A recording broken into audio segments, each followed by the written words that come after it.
CUET 2026 का form आ गया, 3 जनवरी से 30 जनवरी तक भरना है उसे, यानी 30 जनवरी को लास्ट डेट है और 31 जनवरी तक आपको फीस सबमिट करनी है। मैं यहां लिख देता हूं 3 से 30 जनवरी आपको फॉर्म भरना है और 31 जनवरी आपके फीस सबमिट करने की लास्ट डेट है।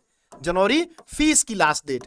अब बहुत सारे बच्चे बार बार कमेंट करके पूछ रहे हैं कि सर सीयूईटी में फीस कितनी होगी, क्योंकि थोड़ा सा सब्जेक्ट कॉम्बिनेशन वाला लोचा है, इस वजह से बच्चे पूछ रहे हैं। तो आज की क्लास में बहुत कम टाइम लेकर मैं ये बात क्लियर कर देता हूं पूरे भारत के लिए कि आपकी सीयूईटी में फीस कितनी होने जा रही है। मैं हूं आपका ऋषि सर, आपका सीयूईटी मेंटोर, और यह है सीयूईटी विद्याकुल, भारत का नंबर 1 ऑनलाइन प्लेटफॉर्म। और हम आज बात करेंगे सीयूईटी 2026 के फीस स्ट्रक्चर के बारे में। देखो, जब नोटिफिकेशन जारी किया एनटीए ने, नेशनल टेस्टिंग एजेंसी ने, तो उसने एक बात लिखी कि कैंडिडेट में choose up to a maximum 5 subject, यानी हर छात्र 5 सब्जेक्ट मैक्सिमम चूज कर सकता है। अच्छा, मिनिमम कितना चूज कर सकता है? मिनिमम आप 1 सब्जेक्ट भी चूज कर सकते हो। अब बहुत सारे बच्चे यही कंफ्यूज हो जाते हैं कि सर मैक्सिमम 5 मिनिमम ये क्या होता है। अच्छा, जब आप 5 सब्जेक्ट मैक्सिमम चूज कर रहे हो तो तब कंपलसरी हो जाता है कि उसमें एक लैंग्वेज हो और एक जनरल एप्टीट्यूड टेस्ट हो। अब इसका क्या मतलब हुआ? देखो, सीयूईटी का एग्जाम पूरे भारत में होता है, तो पूरे भारत में कॉमर्स वाले बच्चों के लिए होता है, आर्ट्स वाले बच्चों के लिए भी होता है और साइंस वाले बच्चों के लिए भी होता है। जैसे आप 12th में जब एग्जाम देते हो तो 12th में 5 सब्जेक्ट लेते हो, एक हिंदी हो गया, एक इंग्लिश हो गया और 3 सब्जेक्ट्स हो गए, physics chemistry mathematics, physics chemistry biology, या आपका हिस्ट्री ज्योग्राफी पॉलिटिकल साइंस, या ज्योग्राफी पॉलिटिकल साइंस इकोनॉमिक्स, या ज्योग्राफी इकोनॉमिक्स साइकोलॉजी, जो भी आप लेते हो, जो भी आपका 12th का सब्जेक्ट है। अब मान लो किसी भी बच्चे का सब्जेक्ट है, एक लैंग्वेज यानी हिंदी या इंग्लिश आपका होगा 12th में, प्लस आपका पीसीएम या पीसीबी है, पीसीएम या पीसीबी है, और प्लस आपका कोई, मतलब यहां पर हिंदी है और यहां इंग्लिश है, ये आपका 12th का सब्जेक्ट है। ठीक, इसी में से आपको सीयूईटी के लिए अपने सब्जेक्ट चुनना होता है। ठीक, तो सीयूईटी का एग्जाम आप उन्हीं सब्जेक्ट्स के बेसिस पे देते हो जो आपके 12th एग्जाम में है। बहुत सारे बच्चे सोचते हैं कि सर मैं साइंस बैकग्राउंड से था लेकिन मुझे ग्रेजुएशन में बीए करना है, तो क्या मैं साइंस वाले सब्जेक्ट से ही सीयूईटी का एग्जाम दूं? हाँ, सीयूईटी का एग्जाम बेटा केवल क्वालिफाइंग एग्जाम है। तुम उसको क्वालिफाई कर लेते हो, फिर तुम्हें यूनिवर्सिटी अलॉट हो जाती है। अब यूनिवर्सिटी में जाकर तुम चुनो कि भैया तुम्हें कौन सा कोर्स करना है। सीयूईटी तुमसे कोर्स चुनने के लिए नहीं कहता, वो कहता है कि जो तुमने 12th में पढ़ा है उसके बेसिस पर सीयूईटी का एग्जाम दे दो और आकर के यहां से एक स्कोर कार्ड ले लो, वो यूनिवर्सिटी में लेके जाओ, काउंसलिंग करवा लो और उसके बाद क्लियर कर लो कि भैया तुम्हें कौन सा कोर्स करना है, बीए करना है, बीएससी करना है, बी फार्मा करना है, बीटेक करना है, जो भी करना हो। यहां तक बात हो गई। अब आपसे यह कहता है कि आप मैक्सिमम 5 सब्जेक्ट चुन सकते हो और मिनिमम 1 सब्जेक्ट चुन सकते हो। भाई सब्जेक्ट नहीं चुनोगे तो एग्जाम कैसे दोगे? उसके आधार पर उन्होंने फीस स्ट्रक्चर को डिस्ट्रीब्यूट कर रखा है और कैटेगरी के आधार पर। जैसे अगर आप 3 सब्जेक्ट तक चुनते हो, अगर आप जनरल के कैंडिडेट हो जिनको आरक्षण नहीं मिलता है, अगर आप 3 सब्जेक्ट तक चुनते हो, जैसे चाहे आपने 1 लिया, चाहे 2 लिया और चाहे 3 लिया, जब तक आप 3 सब्जेक्ट तक चुनते हो तब तक आपकी फीस होती है 1000 रुपए।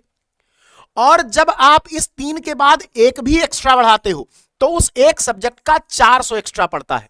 अब सीयूईटी ने कहा कि मैक्सिमम आप 5 सब्जेक्ट्स ले सकते हो और उसमें कंपलसरी है कि एक लैंग्वेज और जीएटी होना चाहिए। तो आपको लेना क्या है? आपने एक लैंग्वेज ले ली, मान लो आपने हिंदी ले लिया या इंग्लिश ले ली, और उसके बाद आपने अपने 12th के तीनों सब्जेक्ट ले लिए, चाहे फिजिक्स केमिस्ट्री मैथ है आपका या फिजिक्स केमिस्ट्री बायोलॉजी है, वो तीनों ले लिया, प्लस एक जीएटी ले लिया। ठीक, अब जब तक आप 3 सब्जेक्ट ले रहे थे तब तक फीस 900 थी, 1000 रुपए थी। ठीक है, 1000 रुपए थी, तब तक फीस आपकी 1000 रुपए थी। और जैसे ही आपने एक सब्जेक्ट एक्स्ट्रा लिया, हिंदी और इंग्लिश में से कोई, तो 400 बढ़ गया, और जैसे जीएटी लिया वैसे 400 बढ़ गया। तो अगर एक जनरल का कैंडिडेट मैक्सिमम 5 सब्जेक्ट लेकर फॉर्म भरता है तो उसको टोटल फीस 1800 रुपए देनी पड़ेगी। कितनी देनी पड़ेगी बेटा? 1800 रुपए फीस देनी पड़ेगी।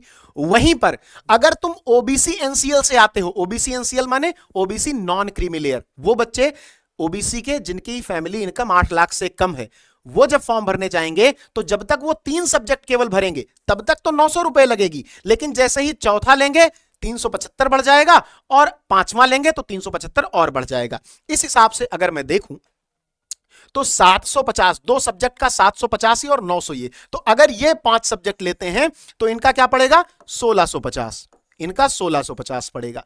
वहीं पर अगर तुम एससी से आते हो, एसटी से आते हो, पीडब्ल्यूडी से आते हो या थर्ड जेंडर से आते हो तो तुम्हें 3 सब्जेक्ट लेने का केवल 800 रुपए देना है। और अगर 3 सब्जेक्ट के बाद तुम चौथा या पांचवा लेते हो तो तुम्हें हर एक सब्जेक्ट के लिए 350 एक्स्ट्रा देना है। यानी अगर इस ग्रुप का कोई भी बच्चा 5 सब्जेक्ट लेता है तो 5 सब्जेक्ट की उसको फीस देनी पड़ेगी 1500 रुपए। क्लियर है? बहुत क्लियरली मैंने आपको बता दिया कि अगर आप जनरल के हो, 3 सब्जेक्ट तक लेते हो सीयूईटी में, तो आपको देना पड़ेगा केवल 1000 रुपए। अगर चौथा भी सब्जेक्ट ले लेते हो तो आपका 1400 हो जाएगा। अगर पांचवा भी ले लेते हो तो 1800 हो जाएगा। वहीं पर अगर आप ओबीसी एनसीएल से हो और आप ईडब्ल्यूएस से हो, इकोनॉमिक वीकर सेक्शन, ये जनरल के अंतर्गत ही आता है, जिनकी आर्थिक इनकम 8 लाख से कम है, उससे हो, तो तुमको 3 सब्जेक्ट तक 900 रुपए पड़ेगा। चौथे सब्जेक्ट के लिए तुमको 375 एक्स्ट्रा देना पड़ेगा। ठीक है, समझ गए? यानी 1275 हो गया। पांचवें सब्जेक्ट के लिए फिर से तुमको 375 देना पड़ेगा, यानी वहां पर हो गया आपका 1650। अगर आप एससी एसटी पीडब्ल्यूडी या थर्ड जेंडर से आते हो तो 850 आपको 3 सब्जेक्ट तक के लिए देना पड़ेगा।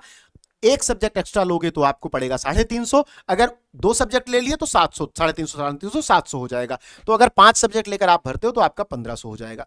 क्लियर है? यहां तक फीस का मामला क्लियर हो गया। अब किसी भी बच्चे को फॉर्म भरना है तो फीस की कोई दिक्कत नहीं है, आप जाके फॉर्म भर दो। फॉर्म कैसे भरा जाता है सीयूटी विद्याकुल के वीडियो सेक्शन में, लाइव सेक्शन में आपको बताया जा रहा है। देखकर बहुत आराम से फॉर्म भरना, कोई गलती मत करना। लेकिन अगर गलती कर भी दोगे तो आपको टाइम मिलता है कब का? आपको 2 फरवरी से 4 फरवरी तक का टाइम मिलेगा। किसके लिए? करेक्शन के लिए। अगर तुमने कोई गलती कर दी फॉर्म भरने के लिए तो 2 फरवरी से 4 फरवरी तक की विंडो 3 दिन की आपके पास होगी अपने फॉर्म में की गई गलती को सही करने के लिए। तो तुरंत जाओ, फॉर्म भरो, कोई गलती मत करना। जनरल का बच्चा अगर है तो 1000 रुपए 3 सब्जेक्ट का, चौथा सब्जेक्ट लोगे तो 400 एक्स्ट्रा, पांचवा फिर 400 एक्स्ट्रा, यानी 1800। ऐसे ही अगर आप ओबीसी एनसीएल या ईडब्ल्यूएस से आते हो तो आपका मैक्सिमम 5 सब्जेक्ट भरने के लिए 1650, 3 सब्जेक्ट के लिए, 3 सब्जेक्ट तक के लिए आपका पड़ेगा 900 रुपए। अगर आप एससी एसटी पीडब्ल्यूडी या थर्ड जेंडर से आते हो तो आपका 3 सब्जेक्ट तक 800, और अगर आप 5 सब्जेक्ट भरते हो तो 1500 रुपए। यही आपका फीस स्ट्रक्चर है। इसको जान लो, अपने साथियों के साथ शेयर कर लो, चैनल को सब्सक्राइब कर दो, क्योंकि तुम्हारी क्लासेस चल रही हैं ऑलरेडी तुम्हारे सीयूटी के एग्जाम को और सरल बनाने के लिए। बहुत बहुत धन्यवाद।